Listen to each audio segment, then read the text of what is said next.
தமிழ்நாட்டையே அப்படியே உலுக்கி எடுத்த மாதிரி ஒரு செய்தி. அதான் வந்து இப்போ வரைக்குமே எல்லா பக்கமும் பேசிக்கிட்டு இருக்காங்க. ரொம்ப கொழுந்து விட்டு எரிஞ்சிட்டு இருக்குது கள்ளக்குறிச்சியில் நடந்த அந்த ஒரு சம்பவம். விஜய் அவர்கள் கள்ளக்குறிச்சிக்கு கிளம்பிட்டாரு, அவர் போய் அங்கே சந்திக்க போறாரு. பிப்ரவரி மாதம் தமிழக வெற்றி கழகத்தினுடைய கட்சியை அறிவித்ததிலிருந்து விஜய் மீது தொடர்ந்து வைக்கக்கூடிய ஒரு குற்றச்சாட்டு என்னன்னா, இவர் எக்ஸ் வலைதளத்தில் வந்து அரசியல் பண்றாரு, அறிக்கை அரசியல் பண்றாரு, முகங்காட்டாத அரசியல் பண்றாரு, புஷி ஆனந்த் வச்சு அரசியல் பண்றாரு, இவருக்கு என்ன அரசியல் தெரியும், எல்லாரும் வருடி விடுறாரு, இவரு ஒரு போல்டான அரசியல் இல்லைன்னு தொடர்ச்சியான விமர்சனங்கள் வந்துகிட்டே இருந்தது. வந்து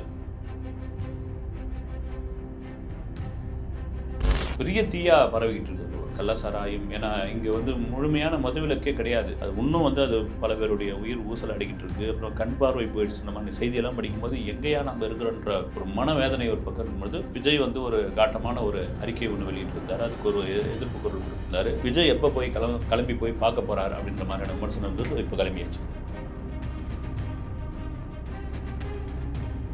திரையில மட்டும் இல்ல, தரையிலையும் ஹீரோ அப்படின்னு காட்டுறதுக்கு எத்தனையோ ட்வீட் அதெல்லாம் போட்டிருக்காரு. ஆனால் இன்னைக்கு வரைக்குமே லாஸ்ட் 3 இயர்ஸா டிஎம்கே வந்ததுக்கு அப்புறமா எந்த இதுவுமே பண்ணாமே இருக்காங்களே அப்படின்னு ஒரு குற்றச்சாட்டு இருக்கு சார். இப்போ பிரகாஷ் ராஜ் மேல, சித்தார்த் மேல எல்லாம் இந்த கேள்வி வைக்கிறாங்க சார். தொடர்ச்சியா பிரகாஷ் ராஜ் என்ன ஒரு குரல் கொடுத்துட்டு இருந்தார். வந்து அவர் தான் இந்த இந்தியாவே காப்பாற்ற வந்த மாதிரியான விஷயங்கள்லாம் பேசுறது. ஏன் இப்போ எதுக்குமே இது பேச மாட்டேன்றாரு. சித்தார்த்து பார்த்தீங்கன்னா 2 விதமான வேடம் போட்டுக்கிட்டு இருந்தாப்புல. சித்தா பட சமயத்தெல்லாம் போய் இந்த கர்நாடகாவில் உட்காந்து ஒரு ப்ரெஸ் மீட் அரேஞ்ச் பண்ணி அவங்க வந்த உடனே அப்படியே சைலண்டா போனது.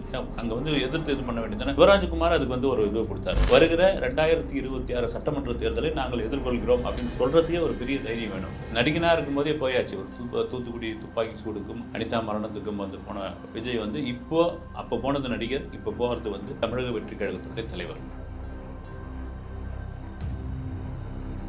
சார் வணக்கம் சார். வணக்கம் கிஷோர் சார். நேற்றைய தினத்திலேருந்து தமிழ்நாட்டையே அப்படியே உலுக்கி எடுத்த மாதிரி ஒரு செய்தி. அதான் வந்து இப்போ வரைக்குமே எல்லா பக்கமும் பேசிக்கிட்டு இருக்காங்க, எல்லா படத்திலும் கண்டனம் தெரிவிச்சிட்டு இருக்காங்க. ரொம்ப கொழுந்து விட்டு எரிஞ்சிட்டு இருக்குது கள்ளக்குறிச்சியில் நடந்த அந்த ஒரு சம்பவம். கள்ளசாராயம் இருந்து ஒரு கிட்டத்தட்ட ஒரு 40 பேர் பக்கம் இறந்துட்டாங்க, 50 பேருக்கு மேலே நியூ ஹாஸ்பிட்டல் எமர்ஜென்சி ஸ்டேட்டில் இருக்காங்க அப்படின்னு சொல்லிட்டு இருக்காங்க. இது அரசியல் சான்று எத்தனையோ கருத்துக்கள் எத்தனையோ தெரிவித்தாலுமே சினிமா துறை சார்ந்தும் யாருமே இதையும் வாய்ஸ் அவுட் பண்ணல அப்படின்னு ஒரு கருத்தும் இருக்குது சார். இந்த ஒரு டைம் இப்படி போயிட்டு இருக்கும் போது தான் விஜய் அவர்கள் கள்ளக்குறிச்சிக்கு கிளம்பிட்டாரு, அவர் போய் அங்கே சந்திக்க போகிறாரு, அந்த இறந்த அவங்களுடைய ஃபேமிலி சந்திக்க போகிறாரு அப்படிங்கிற ஒரு நியூஸை வந்திருக்கு.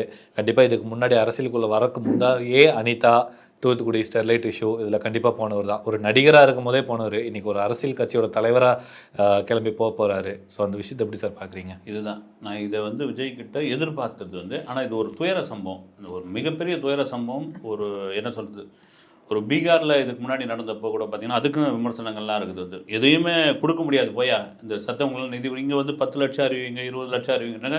இப்போ தேமுதிக அவனுடைய தலைவரோட பொருளாளர் பொதுச் செயலாளர் பிரேமலதா கூட இது தவறான முன்னுதாரணத்தெல்லாம் கொடுக்காதீங்கன்னு ஒரு பக்கம் இருக்கும் பொழுது, ஏன்னா அந்த சமூக பொறுப்புள்ள நடிகர்கள் என்ன சொல்ல போகிறாங்க, என்ன செய்ய போகிறாங்க அப்படின்னு பொழுது ஒரு சில நடிகர்கள் மட்டும் அந்த ட்வீட் போடுறதும் அறிக்கை கொடுக்குறதுமா விஷயங்கள்லாம் இருக்குது. இப்போ பொதுவாக அந்த பெரிய சமூக இதுவில் வந்து பேசக்கூடியவர்கள்லாம் இந்த வாய்மூடி இருக்காங்க, அவங்கள பின்னாடி பேசுவோம் நம்ம.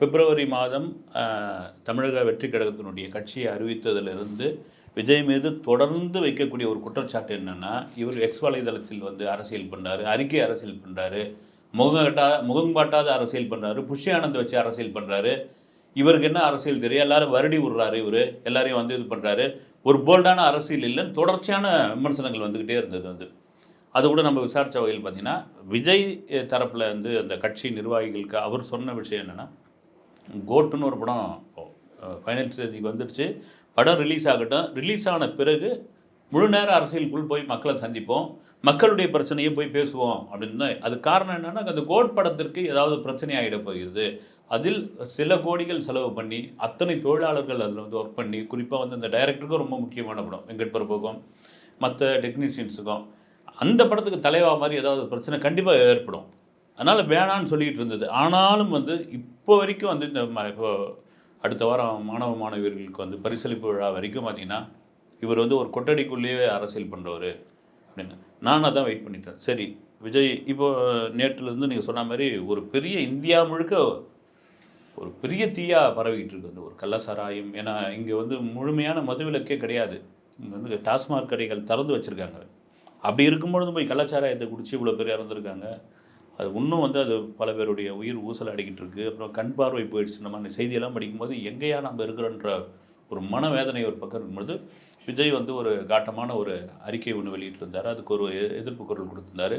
விஜய் எப்போ போய் கிளம்பி போய் பார்க்க போகிறார் அப்படின்ற மாதிரியான விமர்சனம் வந்து இப்போ கிளம்பியாச்சு. இதுதான் அரசியலுக்கான இதில் வந்து அவர் அரசியல் ஆதாயம் தேடுறாரா இல்லையான்னு கிடையாது. நீங்கள் வெறும் வந்து அறிக்கையோடைய ஒரு பேப்பரோடைய முடிகிற விஷயம் கிடையாது. இது நீங்கள் ஒரு மக்களுடைய பிரச்சனையும் மக்கள்கிட்ட போய் சந்திக்கிற ஒரு விஷயம். நீங்கள் அழகாக சொல்லியிருந்தீங்க, ஒரு நடிகராக இருந்தபோது தூத்துக்குடி துப்பாக்கி சூடுக்கும் அனிதா மரணத்துக்கும் போனவர் வந்து இந்த தூத்துக்குடி துப்பாக்கி சூடு கூட பார்த்தீங்கன்னா விஜய் அங்கே இருக்கிற அப்போதைய மக்கள் இயக்கத்தினுடைய நிர்வாகிகள்லாம் கூப்பிட்டு ஒரு 5-6 பேரை இதுமாதிரி மதுரையில் ஏர்போர்ட்டில் இறங்கிடுவேன், அங்கேருந்து ஆன் ரோடு வருவேன், மிட் நைட் வந்து அந்த குடும்பத்தை வந்து சந்திப்பேன். நான் இதை ஒரு துளி அளவும் நீங்கள் வந்து வெளியே கசிய விடக்கூடாது. நான் வந்து போகிற வரைக்கும் நீங்கள் யாருக்கிட்ட சொல்லிவிடக்கூடாது. அப்படி ஏதாவது தெரிஞ்சது அப்படின்னா நான் ரிட்டன் திரும்பி போயிடுவேன். அதுக்கேற்ற மாதிரி அந்த ஒருத்தர் பைக்கில் தான் உட்காந்து போயிட்டு அங்கே இருந்த அந்த பாதிக்கப்பட்ட குடும்பத்தில் இருந்தவர்கள் எடுத்த வீடியோ தான் அது வைரல் ஆச்சு. அப்போ அந்த 1 லட்ச ரூபா கொடுத்தப்போ சொல்லியே தான் கொடுத்தாரு. வந்து போன உயிருக்கு இந்த 1 லட்ச ரூபானா ஒன்றும் கிடையாது, சும்மா ஒரு ஆறுதலுக்காக வெறுங்கையோடு நான் வந்து இது பண்ணக்கூடாது. அனிதா விஷயத்தில் வந்து அப்படி போய் சந்தித்தது பார்த்தது எல்லாம் வந்து ஒரு பெரிய பரபரப்பாயிடுச்சு. எப்படியோ இன்றைக்கி வந்து ஒரு ஒட்டுமொத்த தமிழ்நாடே வந்து கேள்வி கேட்குற ஒரு நியூஸாக வந்து இந்த ஒரு செய்தி இந்த ஒரு தருணத்தில் விஜய் அவர்கள் நேரடியாக போய் சந்திச்சிருக்காரு. ஸோ இந்த ஒரு சம்பவத்தினால விஜய் அவங்களுடைய அரசியல் அந்த வருகைக்கும் இல்லை அவர் அரசியல் அந்த 2026 அவங்களோட கட்சிக்கும் இதுக்கான இந்த ஒரு ரிசல்ட்னால பாசிட்டிவ் நிறைய வரும்னு நினைக்கிறீங்களா சார்? இல்லை, உண்மையாக நீங்கள் பாசிட்டிவ்னு ஒரு பக்கம் பார்த்தா நெகட்டிவ்னு ஒரு பக்கம், இதெல்லாம் நீங்கள் பயந்த அரசியலுக்குள்ளேயே வந்திருக்கக்கூடாது சார். வயசு 50 ஆகுது, 51 வயசு ஆகுது, 200 கோடி ரூபா சம்பளம். இன்றைக்கும் உங்கள் படத்துக்கு வந்து ஒரு பெரிய பிஸ்னஸ் இருக்குது, போட்டி போட்டுக்கிட்டு டிஸ்ட்ரிபியூட்டர் வாங்குறாங்க, உங்களை வைத்து படம் தயாரிக்க அத்தனை ப்ரொடியூசர் வந்து காத்துக்கிட்டு இருக்காங்க. நீங்கள் கேரளா திருவனந்தபுரத்துக்கு போனால் அங்கே ஃபேன்ஸ் ஒரு ஊரே திரண்டு வருது. ஏன்னா அங்கே வந்து நடிகனையும் மனிதனையும் பிரித்து பார்க்குறவங்க அவங்க வந்து அந்த ரசிகர்களே ஒன்று பார்க்குறாங்க வந்து. அப்படின் பொழுது இந்த ஒரு காலகட்டத்தில் எனக்கு சினிமா வேணாம், என்னுடைய கடைசி படம் தளபதி 69 படத்தோடு நான் முடிச்சுக்கிட்டு முழு நேர அரசியல்வாதியாக மாறுகிறேன், வருகிற 2026 சட்டமன்ற தேர்தலை நாங்கள் எதிர்கொள்கிறோம் அப்படின்னு சொல்கிறதுக்கே ஒரு பெரிய தைரியம் வேணும். அப்படி சொன்ன பிறகு நீங்கள் சொல்கிறீங்களா பாசிட்டிவ் இருக்குதா நெகட்டிவ் இருக்கா, அதெல்லாம் யோசனை பண்ணக்கூடாது, இருக்க தான் செய்யும். வந்து நீங்கள் களத்துக்குள்ளே இறங்கியாச்சா நீங்கள் மக்கள் மத்தியில் எப்படி நம்பிக்கை பெற முடியும்? இப்போ நீங்கள் இந்த ஓட்டு இளைஞர்களுடைய ஓட்டு அப்படின்னா இளைஞர்களுடைய ஒட்டுமொத்த ஓட்டும் வந்து விஜய்க்கு வந்து வெற்றிக்கான ஒரு ஓட்டாக மாறாது, இல்லை சதவீதத்தை கூட்டக்கூடிய ஓட்டாக மாறாது. அவருடைய ரசிகர்கள் அவரை பிடித்தவர்கள் போன்ற ஓட்டு கூட ஆகாது. பாமர மக்கள், பொதுவான மக்கள் அவருடைய நம்பிக்கைக்கு உள்ள வரணும். 2 திராவிட கட்சிகள் மாறி மாறி ஆண்டுகிட்டு இருக்கு. யாரோ புதுசாக ஒருத்தர் விஜய்னு வந்திருக்கிறாருமே, தெரியாதவங்க சொல்கிற ஒரு ஊரில் ஒரு கிராமத்தில் கேட்குறேன், நல்லா பண்ணுறான் அந்த தம்பி, இந்த வாட்டி ஓட்டு தான் போடுவோம் அப்படின்ற ஒரு விஷயம் வருது பாருங்க. அப்போ தான் நீங்கள் ஒரு தலைவராக போய் ஒரு மூளை முடுக்கெல்லாம் போய் சேர்ந்துருக்கிறீங்கன்னு அர்த்தம். அப்படி சேருவதற்கான ஒரு வாய்ப்பு, இல்லைனா அந்த மாதிரியான களப்பணிகள், இது வாய்ப்புன்னு கூட சொல்லக்கூடாது, இந்த மாதிரியான விஷயத்துக்கு நீங்கள் போய் முன்னெடுக்கணுன்ற முன்னே நிற்கணும், போய் குரல் கொடுக்கணும், பேசணும். இவ்வளோ நாள் வந்து இந்த ட்விட்டர் வழியத்திலேயே வந்து அரசியல் பண்ணிட்டு இருந்தார். அதாவது ஒரு வாழ்த்தாகட்டும், எந்த ஒரு நியூஸ் ஆனாலுமே ட்விட்டரில் ஒரு ட்வீட் போயிட்டு அப்படியே அமைதியாகிறாரு. கட்சியிலேருந்து ஒஃபிஷியலாக எதுவும் வரமாட்டாங்களே, இது ஒரு அரசியல் கட்சி மாதிரியே தெரியலையே அப்படிங்கிற ஒரு குற்றச்சாட்டு தான் இருந்துச்சு. அது வந்து இன்றைக்கி அவர் கள்ளக்குறிச்சியில் நேரில் போய் சந்திச்சு அந்த இதுக்கு ஒரு ஃபுல் ஸ்டாப் வச்சாச்சு. பட் இன்னொரு ஆங்கிளில் நம்ம பார்த்தோம் அப்படின்னா, சில வருஷங்களுக்கு முன்னாடி சர்க்கார்னு ஒரு திரைப்படத்தில் நடித்தார், அதுக்கு முன்னாடி தலைவா திரைப்படம், ரெண்டுமே வந்து அரசியல் ரீதியான கருத்துக்கள் முன் வச்சனாலே அவருக்கு அந்த படத்தை ரிலீஸ் பண்ணுறதுக்கும் அந்த டைமில் ஆட்சியில் இருந்த கட்சிகள் கொடுத்த ஒரு பிரச்சனைங்க நம்ம எல்லாத்துக்குமே தெரியும். கிட்டத்தட்ட அந்த படத்தை ரிலீஸே பண்ண முடியாத அளவுக்கெல்லாம் அந்த அளவுக்கு பிரச்சனை கொடுத்தாங்க. அப்படி இருக்கும்போது இப்போ நீங்கள் சொன்னீங்க இந்த மாதிரி இப்போ கரண்ட்லி அந்த கோட் திரைப்படம் பண்ணிட்டு இருக்கிறதுனால அரசியல் சார்ந்த இதுகள் எதுவுமே நம்ம பண்ணக்கூடாது அப்படின்னு ஒரு கோட்பாடோட இருக்காரு. பட் அதையும் மீறி இன்னைக்கு அந்த கள்ளக்குறிச்சி அவர் நேரில் போய் சந்திச்சிருக்காருல்ல சார், இதனால இப்போ இருக்க அந்த ஒரு கட்சியினாலையும் அரசியலுடைய ஒரு சில நபர்கள்னாலையும் அந்த படத்துக்கு ஏதாச்சும் பிரச்சனைகள் வருமா சார்? இல்லை, அந்த படத்துக்கு பிரச்சனை வரக்கூடாதுன்னு தான் அவர் பார்க்குறாரு. ஒருவேளை நீங்கள் சொல்கிற மாதிரி அந்த படத்துக்கு ஒரு பிரச்சனை பண்ணாங்கன்னா அது அப்பட்டமாக தெரிய ஆரம்பிச்சிடும். அது பண்ணாமல் அப்படியே கடந்து போயிடணும். சினிமாவாக அரசியலாகவும் தான் பார்க்கணும். இந்த பிரச்சனை வந்து வாரிசு துணியை வைப்பே ஆரம்பிச்சாச்சு. வந்து வாரிசு படத்தை வந்து ரெட்ஜெயினுக்கு கொடுக்கல அப்படின்ற கோபத்தினால்தான் அதற்கு ஸ்க்ரீன்ஸ் கம்மி பண்ணாங்க. அப்புறம் உதயநிதியை தான் உள்ளே இறங்கி இது பெரிய பிரச்சனையாக மாறுது, அதில் போய் என்ன இருக்குது, நாங்கள் சினிமாவை தான் பார்க்குறோம்னு சொல்லி ஈக்குவலாக 2 இதுக்கும் கொடுத்தாங்க. அந்த நள்ளிரவு காட்சி வந்து நாங்கள் துணிவுக்கு தான் கொடுப்போம்னு முடிவு பண்ணி கொடுத்தது.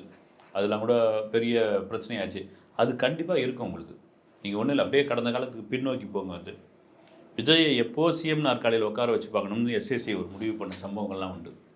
இப்போலாம் பார்த்தீங்கன்னா 8 பிட்டு 10 பிட்டு போஸ்டர்லாம் சாலிகிராமம் கேகே நகர்லாம் ஒட்டியிருப்பார். அது விஜய்க்கு பெரிய இதுவே இல்லை. அப்போ என்ன, விஜய் ஒரு 20-25 படம் பண்ணியிருப்பார். அதுக்குள்ளே ஒரு அப்பாவுக்கு ஒரு ஆசை வந்து தன் மகனை வந்து சிஎம்மாக பார்க்கணும், தன் மகனுக்கான செல்வாக்கு இது பண்ணணும், அதுக்கான கட்டமைப்பு வேலைகள்லாம் பண்ணிகிட்டு இருந்தார். எனக்கு தெரிஞ்சு பார்த்தீங்கன்னா விஜய்க்கு திருமணம் நடந்து 98 நினைக்கிறேன். அப்போ அந்த ஃபேன்ஸுங்களுக்கு வந்து ஒரு விருந்து வச்சார் நேரு இண்டோர் ஸ்டேடியத்தில். அவ்வளோ பேருக்கும் வந்து இவ்வளோ பேருக்கு எப்படி நீங்கள் வந்து ஒரு ஆர்கனைஸ் பண்ண போகிறீங்கன்னு பார்த்தா பக்காவாக பண்ணியிருந்தாருங்க. வந்து அந்த நேரம் வந்து செல்வகுமார்னு ஒரு பிஆர் இருந்தார், இதெல்லாம் இருந்தாங்க. என்னென்னா ஒவ்வொரு ஊர்லேருந்து வருவாங்க இல்லைங்களா, இந்த மாதிரியான அப்போ தான் ஃபேன்ஸ் வந்து வளர்ந்துட்டு இருக்காங்க. இப்போ வாங்கன்னு சொன்னால் ஒரு இதுவே திரண்டு வந்துடும். அந்த நேரத்தில் வந்தப்போ ஒவ்வொரு ஊர்லேருந்து கிளம்பி வரப்போ இந்த பிரியாணி இருக்குது இல்லைங்களா, அதை சுட சுட கொடுக்கணுன்றதுக்காக பிரித்து வச்சுருந்தாப்புல. 7 மணிக்கு வரவங்களுக்கு ஒரு பொட்டலம், 10 மணிக்கு வரவங்களுக்கு அது ஒரு ஆர்கனைஸ் பண்ணுறதுக்கு அது ஒரு தனி திறமை வேணும். நீங்கள் என்ன வந்தாங்க ஒரு குஸ்காஃபி ஒரு போட்டு விடியா அப்படின்னு தள்ளி விடாமல் அதுக்கு இறங்கி பார்த்ததில் வந்து அவருடைய தந்தை எஸ்ஏசிக்கு வந்து ஒரு பெரிய பங்கு உண்டு. ஆனால் விஜய்க்கு அதில் உடன்பாடு கிடையாது.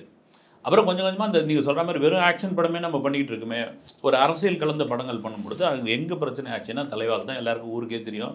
டைம் டு லீடுன்னு ஒன்று போட்டு அப்புறமா முன்னாள் முதல்வர் ஜெயலலிதாவுடைய கோபத்துக்கு உள்ளாகி முதல் ஷோவிலேயே வந்து தமிழ்நாடு முழுக்க தேட்டர்களுக்கு வந்து பாம்பு வைக்கப்பட்டது அப்படின்னு சொல்லி அப்புறம் அதை வந்து ஃபைரஸில் விட்டு அந்த படத்தை ஒரு வழியாக கொலாப்ஸ் பண்ணி எஸ்ஏசியும் விஜயும் கூட போய் அங்கே நின்று அவங்கள வெயிட் பண்ணி காத்திருந்து இது பண்ணதெல்லாம் இவருக்கு ஒரு ரணமாக மாறிச்சு. சொன்ன மாதிரி வந்து ஜிஎஸ்டி வரியை பற்றி ஒரு படத்தில் பேசி மெர்சல் படத்தில் பேசி ரெய்டு வந்து அந்த நெய்வேலியில் அந்த வேன் மேலே ஏறி நின்று எனக்கு எவ்வளோ செல்வாக்கு இருக்குது பாருங்கன்னு சொன்னது, இதெல்லாம் விஜய்க்கு ஒவ்வொரு களமாக கொண்டு வந்து அரசியலுக்கான சரியான நேரம் இது அப்படின்ட்டு தான் இந்த தமிழக வெற்றி கழகத்தை ஆரம்பித்த இதுதான். அதுக்கு திரும்ப சொல்கிறதுனா விஜய்க்கு பின்னணியாக சில ஐஏஎஸ் அதிகாரிகள், மூத்த ஐஏஎஸ் அதிகாரிகள், இதை ரிட்டையர்ட் ஆனவங்க, 2 அரசியல் தலைவர்கள், இவர்கள் தான் வந்து டிசைன் பண்ணிகிட்ருக்காங்க. இதெல்லாம் பண்ணுங்கள் தம்பி, இதெல்லாம் இது பாருங்கள், கரெக்டாக ஒரு நீங்கள் அடுத்தடுத்த கட்டமாக நகர அந்த இது ஒவ்வொரு செங்கலாக நீங்கள் எடுத்து வைங்க, எடுத்தோடனே ஒரு பில்டிங் எழுப்பிடாதீங்க அப்படின்ற ஒரு விஷயம் இருக்கு இல்லைங்களா. அதுதான் இப்போ இந்த சம்பவத்திற்கு பிறகு இது போய் தான் ஆகணும் ஒரு தார்மீக அடிப்படையில். இல்லைனா நீங்கள் வந்து என்ன நீங்கள் வந்து சினிமாவில் வசனம் பேசுகிறீங்க, இப்படி ஒரு சம்பவம் நடந்தது நீங்கள் வரமாட்டீங்களா அப்படின்னு நீங்கள் சொன்ன மாதிரி ஒரு நடிகனாக இருக்கும்போதே போயாச்சு. ஒரு தூத்துக்குடி துப்பாக்கி சூடுக்கும் அனிதா மரணத்துக்கும் வந்து போன விஜய் வந்து அப்போ போனது நடிகர், இப்போ போகிறது வந்து தமிழக வெற்றி கழகத்துடைய தலைவர். எப்படியோ விஜய் அவர்கள் வந்துட்டாங்க அப்படின்னு சொன்னாலே இன்னொரு சோஷியல் மீடியாவில் வர ஒரு கருத்து என்னென்னா, இவ்வளோ நாள் குரல் கொடுத்து புரட்சி பண்ணிட்டு இருந்தாங்க ட்விட்டரில் இருக்கிற ஒரு சில புரட்சி நாயர்கள், அதாவது ஹீரோஸ்னே சொல்லலாம். ட்விட்டரில் இருக்கிற ஹீரோஸ், அதாவது இப்போ இருக்க சினிமா இண்டஸ்ட்ரியில் இருக்கிற ஹீரோஸ் யாருமே வாய்ஸ் அவுட் ரைஸ் பண்ண மாட்டாங்களே. அதில் முக்கியமாக சித்தார்த் அவர்களோட பேர் இடம்பெறுது, ஆர்ஜே பாலாஜி, பிரகாஷ் ராஜ், இவங்க எல்லாத்தோட பேர், விஜய் சேதுபதி பேர் கூட சொல்கிறாங்க. கமல்ஹாசன் அவர்கள் அவரை ட்வீட் போட்டுட்டாரு. அது தொடர்ந்து இப்போ விஜய் அவர்களும் பிரகாஷ் போட்டு ஒரு தொடர்ச்சியாக ஜல்லிக்கட்டுலேருந்து பொதுவான பிரச்சனைகள்லேருந்து அப்புறமா யாருக்காவது இந்த ஏழை மாணவர்களுக்கு மருத்துவ உதவி, கல்வி உதவி எல்லாம் தெரியாமலாம் பண்ணிக்கிட்டு இருக்காரு. பட் நம்ம சூர்யா எடுத்து பார்த்தோம்னா சார், சூர்யா ஒரு 7 வருஷத்துக்கு முன்னாடி ஏடிஎம்கே டைம் அவங்க வந்து அந்த ஆட்சியில் இருந்தப்பெல்லாம் எத்தனையோ அவங்களுக்கு எகெயின்ஸ்டாக இருக்கிறது, அதாவது ஒரு நானும் திரையில மட்டும் இல்லை தரையிலையும் ஹீரோ அப்படின்னு காட்டுறதுக்கு எத்தனையோ ட்வீட் அதெல்லாம் போட்டிருக்காரு. ஆனால் இன்னைக்கு வரைக்குமே அதாவது லாஸ்ட் 3 இயர்ஸாக டிஎம்கே வந்ததுக்கு அப்புறமா எந்த இதுவுமே பண்ணாமல் இருக்காங்களே அப்படின்னு ஒரு குற்றச்சாட்டு இருக்குது சார். இப்போ எல்லாமே பிரகாஷ் ராஜ் மேலே, சித்தார்த் மேலெல்லாம் இந்த கேள்வி வைக்கிறாங்களே சார், அது எப்படி பார்க்குறீங்க? இல்லை உண்மைதான், இது உங்களுக்கு அப்பட்டமா தெரியுது இல்லைங்களா. நம்ம பனியனை போட்டு ஹிந்தி பேச மாட்டேன் போடான்னு நின்றவங்க, ஜல்லிக்கட்டுக்கு போய் நின்றவங்கலாம் இப்போ ஏன் இதுவாக இருக்காங்கன்னா இவங்க இதுக்கு சார்ந்த ஒரு ஆட்கள்னு அப்பட்டமாக தெரியுது. இன்றைக்கி நீங்கள் வந்து மக்களையும் ரசிகர்களையும் சாதாரணமாக ஏமாற்றவே முடியாது.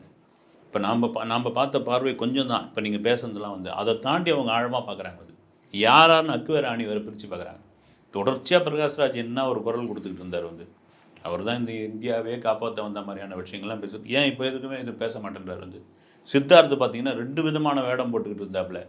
அப்புறம் அந்த சித்தா பட சமயத்தெல்லாம் போய் அந்த கர்நாடகாவில் உட்காந்துன்னு ஒரு ப்ரெஸ் மீட் அரேஞ்ச் பண்ணி அவங்க வந்தவொடனே அப்படியே சைலண்ட்டாக போனது. அங்கே வந்து எதிர்த்து இது பண்ண வேண்டியது தானே.